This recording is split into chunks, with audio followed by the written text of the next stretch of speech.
Do you feel like everyone thinks you're overreacting about your child's diagnosis?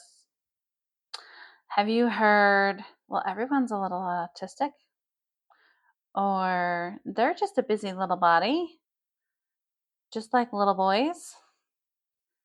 I have been there. I have done that, and I continue to do that. So I would like to share with you some knowledge that has helped me work through that disappointment.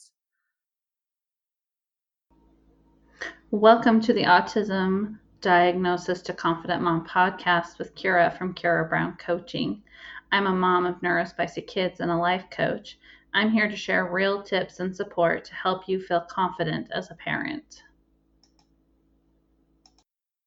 Have you ever finished telling somebody about your child's autism or ADHD diagnosis and had comments like, "We aren't seeing any of that here," or "They seem like a normal little boy or girl to me,"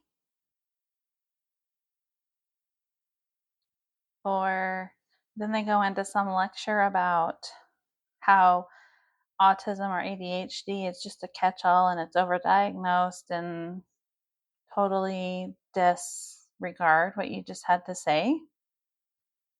Or everyone's a little fill in the blank. Do you feel like everyone thinks you're overreacting? I have been there. My favorite dismissal of all was I had a written diagnosis for them. We were in a school meeting and they said, "Can we call and ask the doctor who diagnosed them questions? Because we're not seeing this diagnosis." Yes, by all means, call and talk to the doctor. That's fine.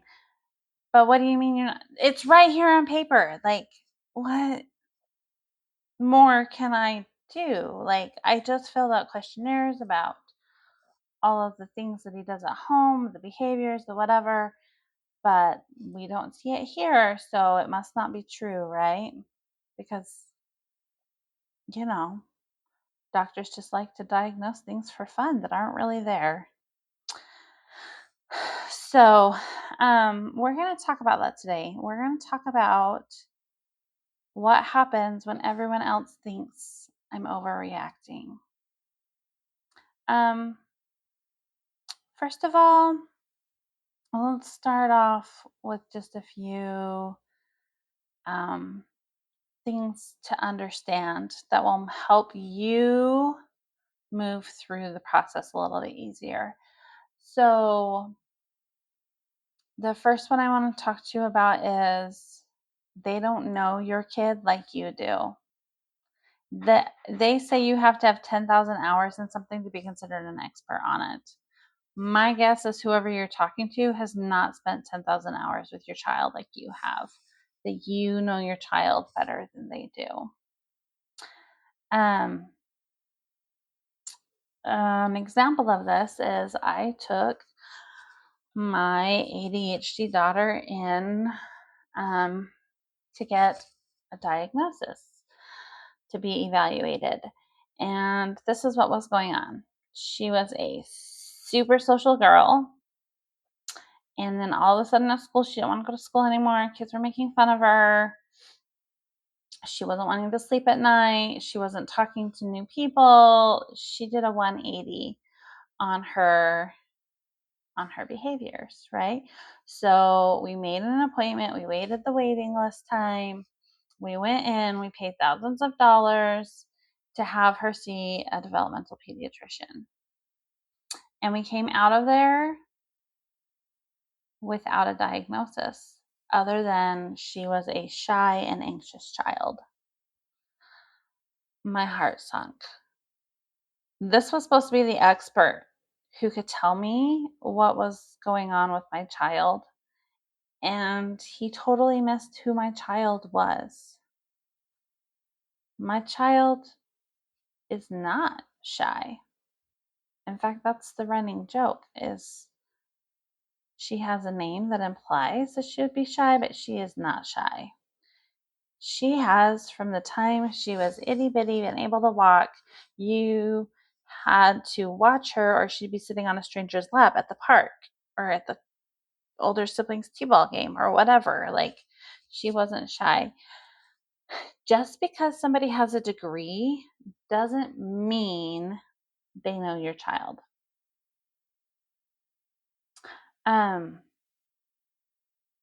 Because he said she was anxious, we took her in and got her on some medication.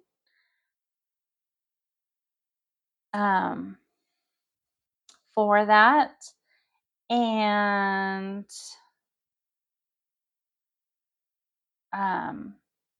we started her. No, we did not get her on medication right away. Sorry. Scratch that. We got her in to see a therapist because I was like, well, I don't know what else to do. So we're going to try this because she's not okay. She's not herself. She's not doing fine. We have a problem here. So we took her into a therapist, and her therapist diagnosed her with ADHD within like 2 or 3 appointments. She was like, I do not know how this was missed. So, just because somebody is an expert does not make them the expert on your child. So, if you don't agree with them, it's okay to go looking somewhere else for another opinion or to disregard what they have to say. You are the expert on your child. You know them better than anybody else.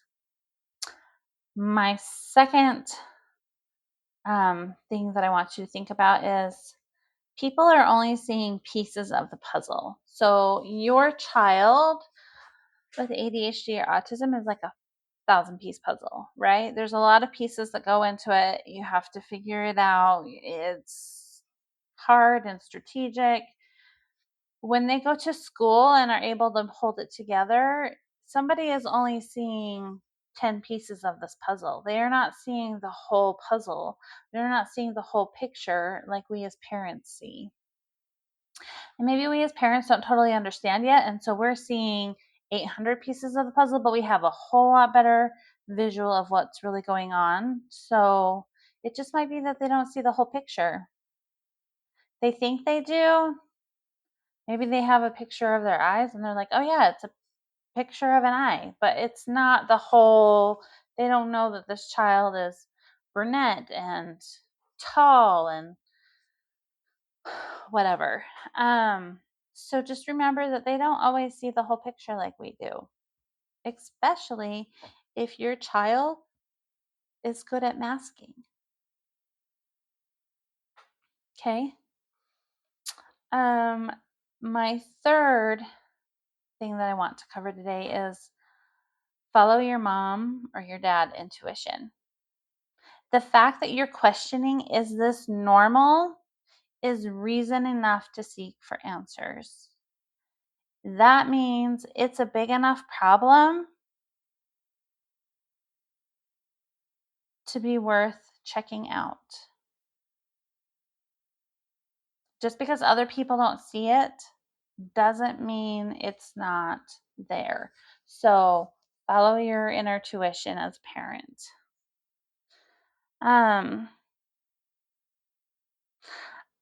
Let's switch gears a little bit and let's talk about things. So those are some mindset things to help you, because it is hurtful. It is hurtful when you're dismissed about what you're going through, when you finally open up with somebody and they're like, oh, my little boy's the same way. And I just think that's normal. Little boys these days, they don't know how to process emotions and we have to teach them that and whatever. It's hurtful. It's hurtful to be dismissed. You are not overreacting.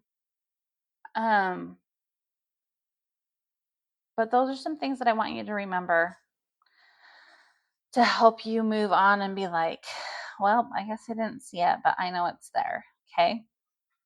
I heard this come back on Instagram the other day and I want to share it. I wish I knew who was the original owner of the content, but I don't. It was one of those things I just saw in passing, and then the more I marinated on it, the more I was like, "Oh, I should save that. That was great." But when somebody says, "Oh, your kid's a picky eater," you just say, "Yes, you're describing their disability." Or they say, "Man, he can be reactive." Yes, you're describing his disability. Or, "Oh, he's always going like a boy." And you say, "You are describing his disability." Like, you let them know that that is part of their disability. Um, I also want you to know that their abilities come and go. This isn't like we learn a skill and it's always there. Their abilities come and go depending on their nervous system and their body. Some children with autism might have great communication skills when their body is regulated and their nervous system is doing well. But when they get in a stressful moment, they might they might I don't want to say regress or fall back, but they might lose that ability to speak in a moment, and they're not trying to be manipulative or vindictive or whatever. They're not trying to disobey. They just have lost that ability. So they might be really well at socializing, and then when they've hit their max, their quota, then they fall back and they can't do it anymore. So just remember that abilities come and go, and it's an access. Do they have access to that ability at the moment or not? It's not a one and done thing. Um, it kind of goes up and down. It's not we just progressively get better all the time. So that might be an important thing if you feel like you want to explain to people. Um, and you can also tell people that you're describing their masking. So they're able to hold it together. I have two neurodivergent kiddos, and they go to school and they mask and they do really well at school. Um, but as soon as they come home, they fall apart because they've been masking all day. So you can also tell people you're describing masking. They're doing really, they're not doing, they appear to be doing really well in school, but then when they come home, they fall apart and there's a fallout because they've been working so hard to appear normal. So that tells me that they need some accommodations. Um, so you can tell people, just like you can say you're describing his or her disability, you can also say you're describing their masking skills. You're describing their ability to hold it together for a certain amount of time before it comes out later in a meltdown. You're not describing my parenting. I'm not a bad parent because my child falls apart later. It's because they've been masking. But the thing that I really want you to get out of this is parents everywhere are being dismissed. You're not alone in this. Your child is not the only one. And I want you to really feel that and know that in your heart that you are not alone in being dismissed. That doesn't make it any easier, but I just want you to be validated that there are thousands of other parents that are experiencing the same thing. You're not alone. And that's a whole nother conversation for another day about what is true acceptance of autism or ADHD. But you are not alone. I want you to know that. I have been dismissed a lot.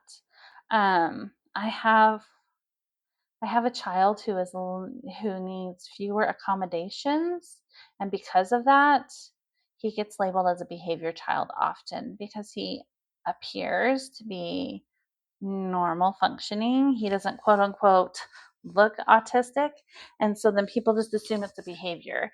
In fact, I've had people tell me, I don't think this is his diagnosis. I think this is a behavior. And that makes me very angry and upset. But so we have been dismissed a lot. So no, you're not alone. No, you're not going through this alone. If you want to talk to somebody about it, jump onto a mom support call. I'd love to visit with you about it. But just know you're not alone. You're doing so much better than you think you are. The fact that you're here trying to get help means you're a good parent. You're doing awesome. Keep up the good work. Thanks so much for listening to Autism Diagnosis to Confident Mom. If this episode helped you feel a little more seen or supported, please take a moment to like, follow, or subscribe to the podcast. And if you know another parent who needs to hear this, share it with them too. We're all in this together. You're doing better than you think, Mama. You've got this.